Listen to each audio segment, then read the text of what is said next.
अब इख्तितामी तकरीर के लिए हल्के चार मीनार के मुअज़्ज़ज़ रुकन असम्बली जनाब जुल्फ़िकार साहब से गुजारिश करता हूं कि वो मुखातिब करें।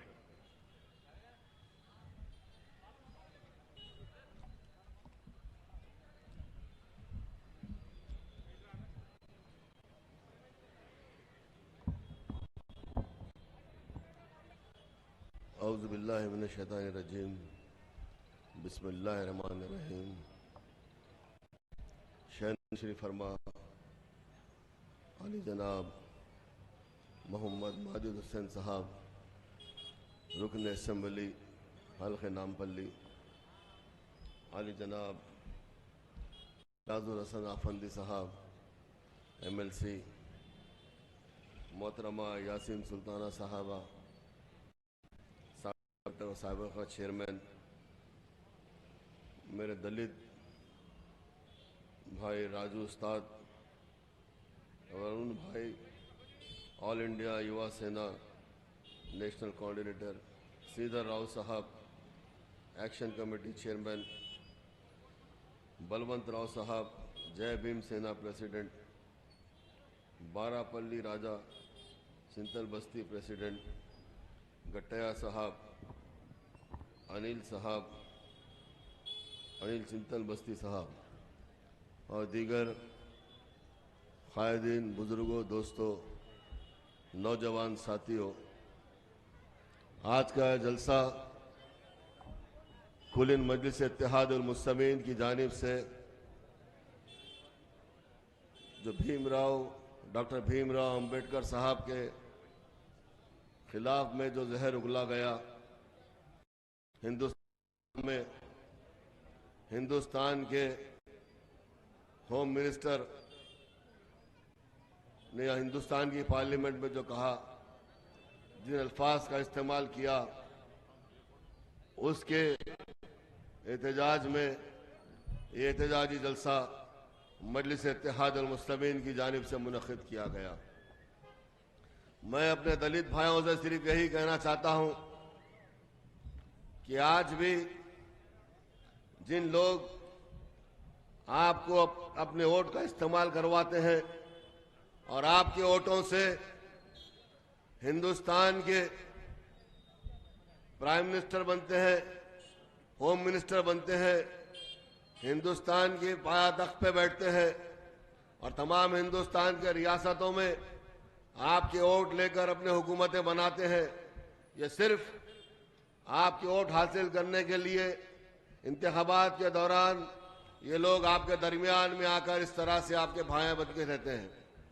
लेकिन आज भी आपने देखा कि आज किस तरह से अमित शाह ने राज्यसभा में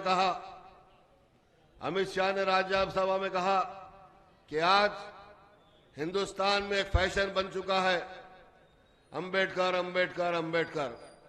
अगर इस तरह का नाम अगर भगवान का लेते तो स्वर्ग यहीं मिल जाता था। अंबेडकर ने क्या कुछ नहीं किया हिंदुस्तान के लिए। मेरे दलित भाई, आपको ये समझाना चाहता हूं, उस ख्वाब गफलत से निकलिए बाहर।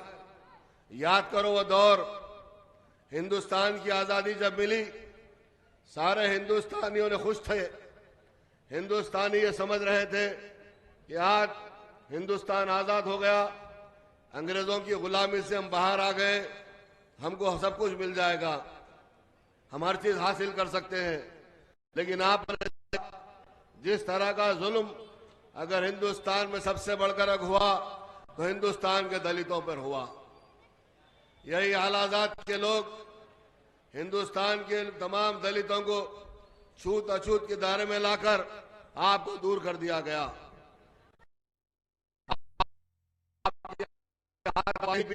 अपने कुओं से पीते थे, सामने से अगर कोई दलित अगर सामना तो झुककर हाथ जोड़कर उसको खड़े रहना पड़ता था।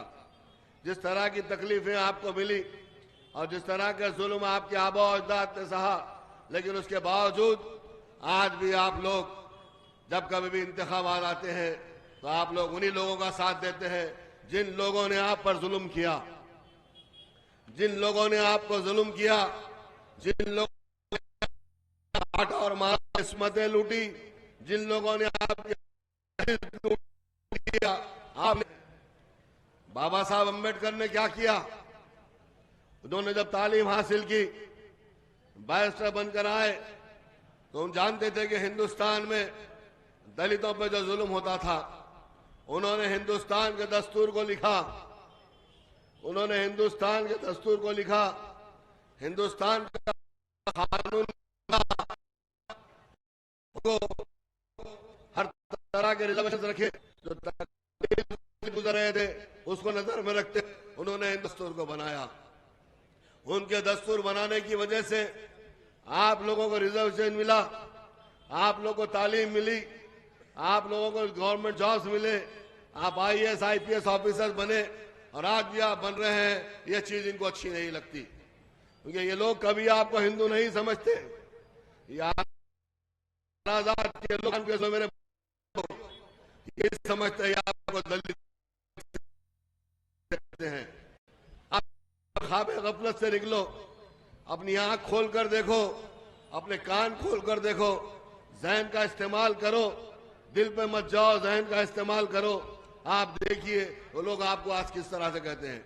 आज ये चीज सामने निकल कर आ गई, जो चीज, जो आइडियोलॉजी है, विश्व हिंदू परिषद, बजरंग दल, आरएसएस, हिंदू वाहिनी, बीजेपी, तमाम आलाजात के लोगों की, जमातों की जो आइडियोलॉजी है, जो जहनिया है, सामने निकल कर आ गया। तो बड़ा हिंदुस्तान के पर हिंदुस्तान का होम मिनिस्टर कहा अम्बेडकर अम्बेडकर एक फैशन बन चुका है। अफसोस की बात यह है, हिंदुस्तान की पार्लियामेंट में, हिंदुस्तान की राज्यसभा में कई ऐसे मेंबर्स हैं, आपके मेंबर्स दलित भाई हैं, उन्होंने आवाज नहीं उठाई। ना हिंदुस्तान के किसी कोने से आवाज उठी, किसी दलित ऑर्गेनाइजेशन ने आवाज नहीं उठाई। अमित शाह और बीजेपी के खिलाफ, आरएसएस, विश्व हिंदू परिषद के खिलाफ किसी ने आवाज नहीं उठाई। आखिर क्या बात है मेरे भाई? उन्होंने उसके खिलाफ कहा, उनके खिलाफ जहर उगला जिन्होंने आपको जिंदगी दी, हकीकी मानों में जिन्होंने तमाम दलितों को जिंदगी दी, दलितों को जिंदगियों को संवारा, बाबा साहब अम्बेडकर ने। लेकिन अफसोस की बात है, आप लोग खामोश बैठे रहे, सारे हिंदुस्तान से कोई आवाज नहीं उठाई। जैसा कि माजिद ने कहा, पार्लियामेंट में अगर अम्बेडकर साहब के बारे में आवाज कोई करता है, उनके बारे में कोई आवाज उठाता है, अल्हम्दुलिल्लाह नखीब मिल्लत अलाज बैरिस्टर असदुद्दीन ओवैसी साहब एमपी, सदर कुलीन मजलिस इत्तेहाद मुस्लिमीन ने हर वक्त बाबा साहब अम्बेडकर की आवाज उठाते हैं। हर वक्त कहते हैं जय भीम क्यों कहते हैं। कोई ऐसा मर्द मुजाहिद नहीं है हिंदुस्तान में ये बात कहने के लिए, क्योंकि वो डरते हैं बीजेपी से। अगर किसी ने आवाज उठाई तो उनकी सीट ना चले जाए, वो कुर्सी ना खो दे, डरते हैं सारे लोग। अगर आवाज कोई उठाती है मजलिस इत्तेहाद मुस्लिमीन और उसके कायदीन। हाल ही में आपने असेंबली में देखा, किसी ने असेंबली में कहा बाबा साहब भीमराव अंबेडकर मेरे हीरो हैं, किसी ने कहा। हालांकि वहां पर भी कई दलित भाई थे, कोई आवाज नहीं उठाया। अगर किसी ने आवाज उठाई, अकबरुद्दीन ओवैसी साहब, हबीब मिल्लत अलाज अकबरुद्दीन साहब ने आवाज उठाई कि अंबेडकर, बाबा साहब अंबेडकर मेरे हीरो है। यकीनन बाबा साहब अंबेडकर हमारे हीरो, हिंदुस्तान के हीरो है। हिंदुस्तान को इन्होंने कानून दिया। आज हिंदुस्तान का दस्तूर जो बनाया, उस दस्तूर के तहत तमाम दलितों की भी जो जिंदगी उन्होंने दी, उस दस्तूर में ना सिर्फ दलितों को, तमाम हिंदुस्तान को जो कानून बनाया, हर मजहब के लोगों को मद्देनजर रखते हुए उन्होंने बनाया। मुसलमानों के लिए बनाया, सिखों के लिए बनाया, ईसाई के लिए बनाया, बड़ी जात के लोगों के लिए बनाया। लेकिन इनको ये चीज अच्छी नहीं लग रही है। इस बात को समझो मेरे भाई कि आज ये लोग ये समझ चुके हैं कि अगर इस तरह से चलता रहेगा तो हिंदुस्तान में हर जगह पर, हर बड़े कुर्सियों पर हमारे दलित भाई फायद हो जाएंगे। दलित भाई हिंदुस्तान में हर जगह पर नजर आएंगे, ये लोग यही समझते हैं।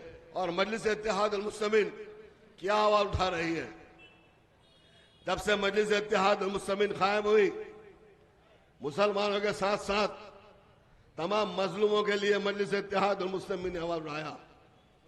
मजलिस इत्तेहाद मुस्लिमीन ने हर वक्त दलित भाइयों के लिए आवाज उठाया, चाहे फखर मिल्लत हो, सालार मिल्लत हो, और आज भी आप देख रहे हैं नकीब मिल्लत, हबीब मिल्लत और तमाम मजलिस इत्तेहाद मुस्लिमीन के तमाम कायदीन दलितों के लिए आवाज उठाते हैं। क्या आप उस दौर को भूल गए? आज से 30-32 साल पहले बलदिया के इलेक्शन हुए थे, 35 साल पहले, जब मजलिस इत्तेहाद मुस्लिमीन को बलदिया में मेजॉरिटी आई तो किसको उन्होंने मेयर बनाया? सबसे पहले दलित भाई जो आपके चिंतल बस्ती से इलेक्ट होकर आए थे, प्रकाश राव साहब को मजलिस इत्तेहाद मुस्लिमीन ने मेयर बनाया। प्रकाश राव को मजलिस इत्तेहाद मुस्लिमीन ने मेयर बनाया। फिर उसके बाद ऐनुमुल्लाह सत्यनारायण साहब को मजलिस इत्तेहाद मुस्लिमीन ने मेयर बनाया। फिर आलमपल्ली पोचिया को मेयर बनाया और हनुमंतु को डिप्टी मेयर बनाया, शिवराज को डिप्टी मेयर बनाया। यह मजलिस इत्तेहाद मुस्लिमीन ने काम कर दिखाई। मजलिस इत्तेहाद मुस्लिमीन सिर्फ आपसे वादे नहीं करती, मजलिस इत्तेहाद मुस्लिमीन दलित भाइयों के लिए सिर्फ बात नहीं करती, बल्कि मजलिस इत्तेहाद मुस्लिमीन काम कर दिखाती है। 5 साल के दौर में मजलिस इत्तेहाद मुस्लिमीन ने 3 दलित मेयरों को बनाया और 2 मुसलमान मेयरों को बनाया। यह मजलिस इत्तेहाद मुस्लिमीन का कारनामा है। सालार मिल्लत की यही सोच थी। सालार मिल्लत ने यह कहा था कि यह कौम बहुत तकलीफ उठाई हुई कौम है, मजलूम कौम है, हमको अपने पास से दलित भाई को हम पहला मेयर बनाएंगे। यह मजलिस इत्तेहाद मुस्लिमीन की सोच और फिक्र है, मजलिस इत्तेहाद मुस्लिमीन का कारनामा है। और आज भी मजलिस इत्तेहाद मुस्लिमीन आपके हुकूक के लिए लड़ते रही है और लड़ते रहेगी। हम नहीं चाहते कि हिंदुस्तान में हम कोई बड़े ओहदे पे फायज हो। अगर हिंदुस्तान की आबादी में अगर हिंदुस्तान का दलित भाई, हिंदुस्तान का मुसलमान अगर एक हो जाए तो हिंदुस्तान की हुकूमत पर, हिंदुस्तान का प्राइम मिनिस्टर, हिंदुस्तान की आला ओहदे पर, आला गद्दी पर दलित भाई नजर आएगा। हर बड़े बड़े ओहदों पर दलित भाई नजर आएगा। ये लोग ये नहीं चाहते। इन लोगों को जुल्म करने की आदत है। इनका परसेंटेज कितना है? चंद परसेंटेज इनका है। आपका कितना परसेंटेज है? हमारा कितना परसेंटेज है? आप और हम अगर मिल जाए, हिंदुस्तान की हर रियासत में आपकी हमारी हुकूमत आएगी, हिंदुस्तान में हमारी हुकूमत आएगी। इनको इस चीज का डर है। सारे हिंदुस्तान में आवाज उठाने वाली जमात दलितों के लिए है तो मजलिस इत्तेहाद मुस्लिमीन है। आज भी आंख खोलो मेरे भाई, आज भी आंख खोलिए, आंख खोलकर देखिए हकीकी मानों में आपका दोस्त कौन है। किसने बाबा साहब अम्बेडकर के बताए हुए कानून पर कौन हिंदुस्तान के कानून के इज्जत कौन करता है? ये बीजेपी तो हिंदुस्तान के कानून की धज्जियां उड़ा रही है। हिंदुस्तान के दस्तूर बीजेपी है। आंख खोलकर सुन लो मेरे भाई, ये लोग आपके दोस्त नहीं हैं। ये आपके दोस्त नहीं हैं। ये लोग जो है सिर्फ आपके वोट हासिल करना चाहते हैं। तो मैं आपसे यही कहना चाहता हूं कि आपसे यही गुजारिश करता हूं, पहले ये देखिए आपके सफों में आपका दोस्त कौन है। हकीकी मानों में कौन आपके लिए आवाज उठा रहा है, कौन आपके लिए आपके हर बुरे वक्त में खड़े रहेगा, कौन आपके लिए आवाज उठाएगा। अगर कोई उठाता है तो वो है मजलिस इत्तेहाद मुस्लिमीन। मजलिस इत्तेहाद मुस्लिमीन आपकी अपनी जमात है।